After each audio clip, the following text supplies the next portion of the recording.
On a dans la paracha de Vayechi un autre yesod qui est extraordinaire aussi. Et je pense que là, on doit tous se renforcer aujourd'hui, pas demain. On n'attend pas le moment, parce qu'en réalité, chaque jour, on a le devoir de servir à Kadosh Baruch Hu de cette manière.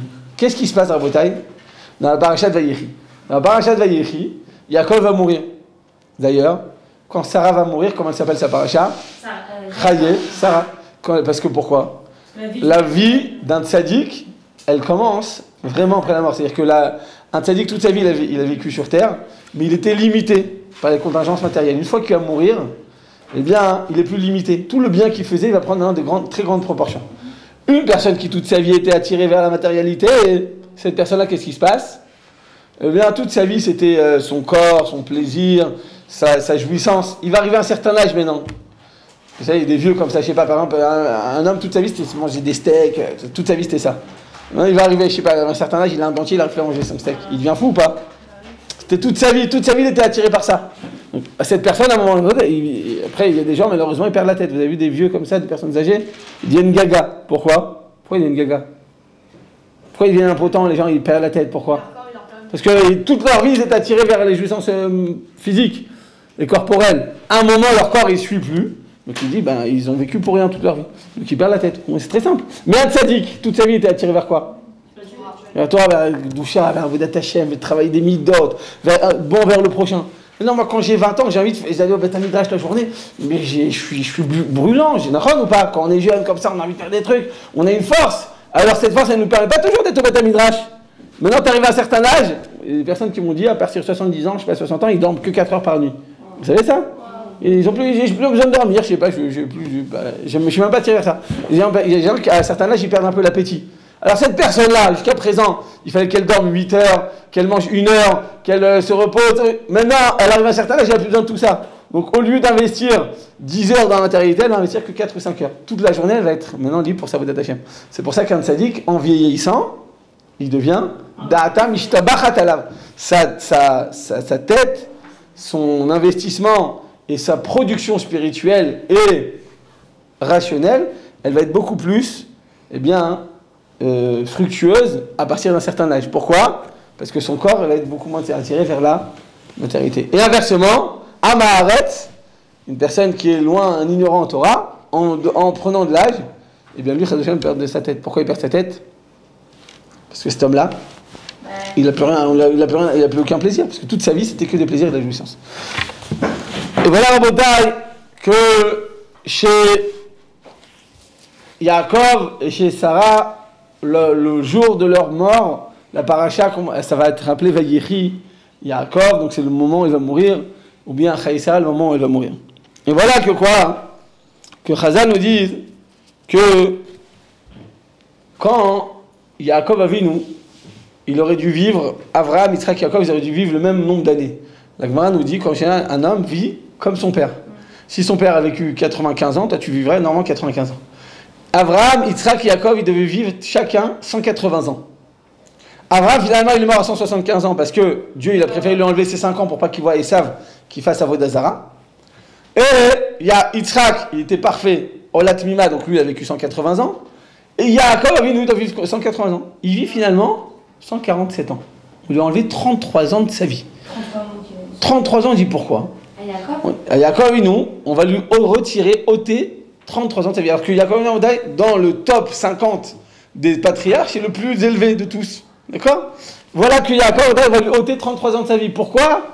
Parce que quand, dans la paracha, on va le voir, il va lui dire, dis-moi, Yaakov, ton visage, il est marqué. T'as l'air âgé. T'as pas l'air bien. T'as l'air soucieux. T'as l'air vieux.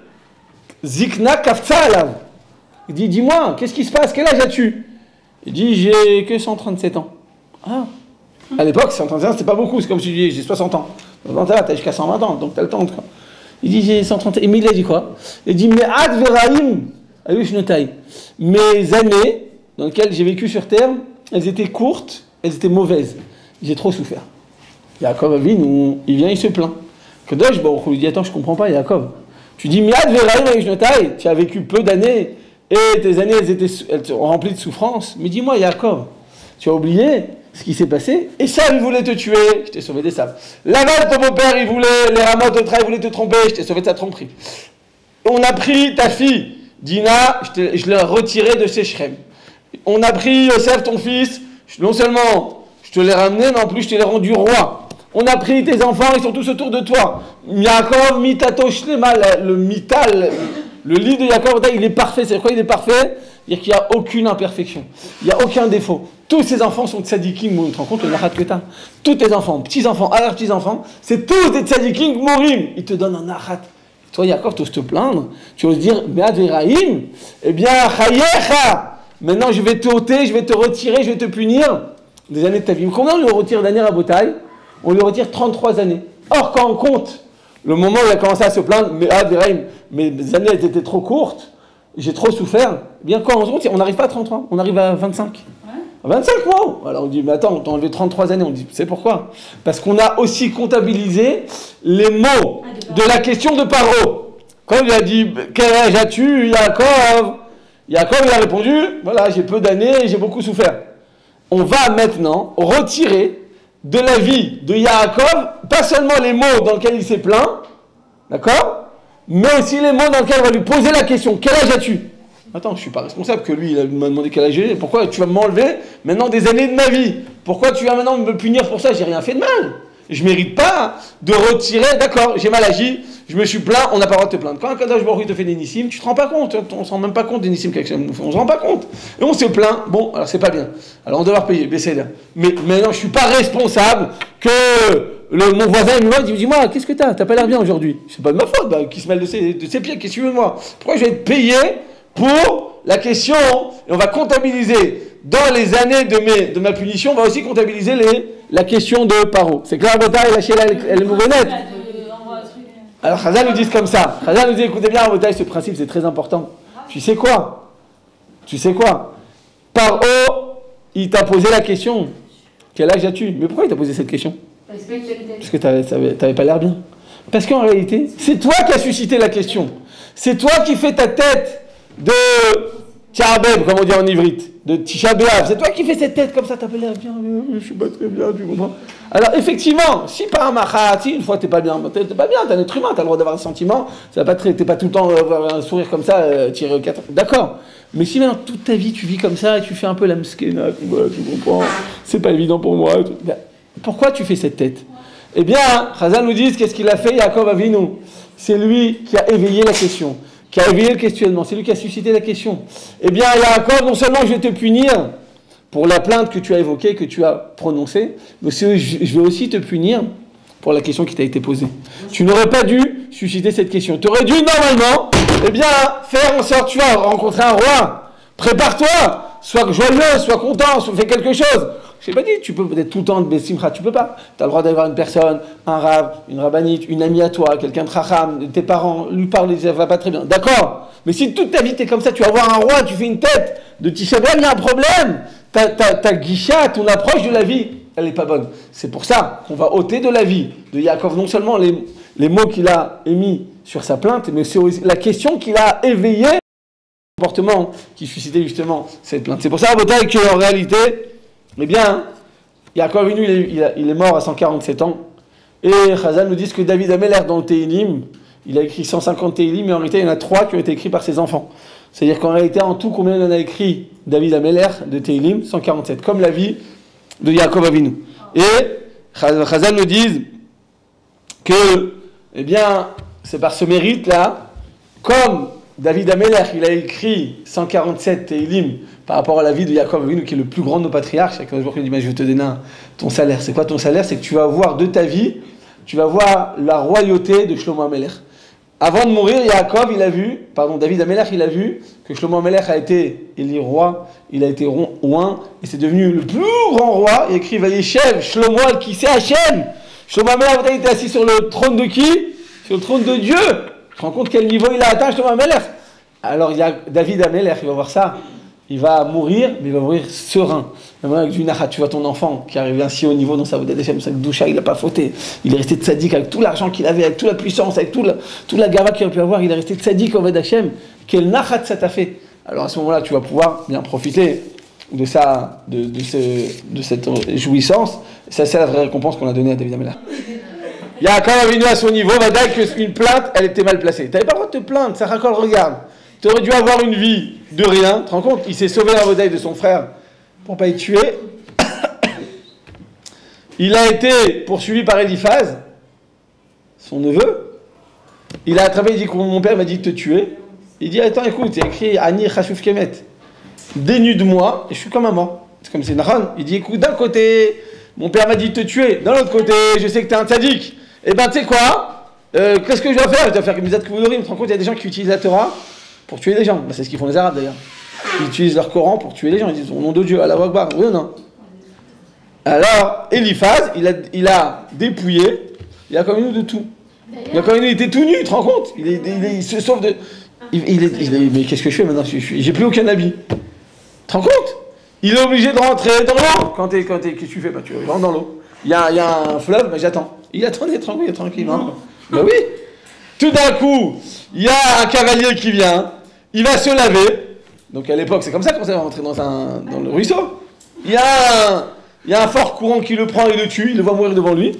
Il a tous ses habits, il a son cheval et maintenant il a des habits de prince. Le problème c'est qu'en marchant maintenant, en étant sur chevauchant ce cheval, à ce moment-là, il y a l'armée, parce que c'était leur chef, qui le voit, il dit mais attends, tu nous as tué notre truc, et il le poursuit, donc lui il se poursuit, et il va se sauver dans le Mishad Shamaï Vert.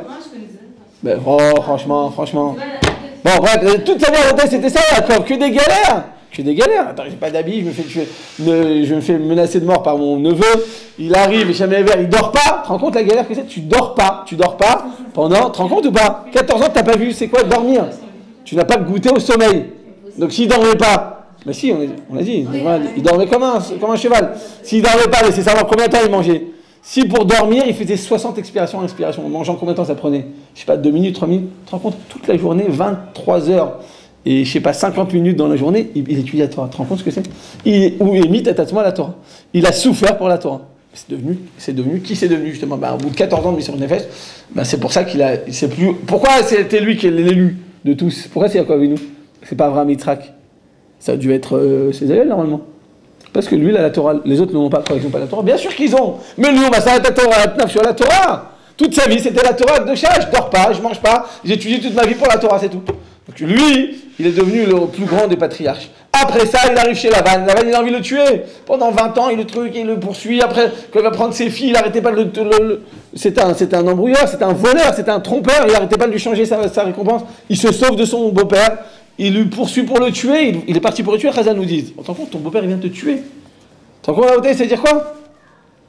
On est comment, c'est dire quoi ou pas? Oui. C'est-à-dire que chez Yaakov, toute sa vie, c'était une suite d'épreuves, de difficultés, de galères, et encore combien je peux souffrir? Combien? Il arrive devant Paro, il dit toute ma vie, Me'at, Veraim, Ayushnotai. J'ai vécu peu et mal. J'ai mal vécu, j'ai mal vécu, ça va mal. Au séminaire, on mange pas bien, on dort pas bien, il fait froid, je vais mal, ça va mal. C'est pas de ma faute. Je vais mal. On peut le dire ou pas? Oui ou non? Oh, franchement, on peut le dire. On est dans une démocratie, hein. Dis-le-en à bouteille, dis-le-en.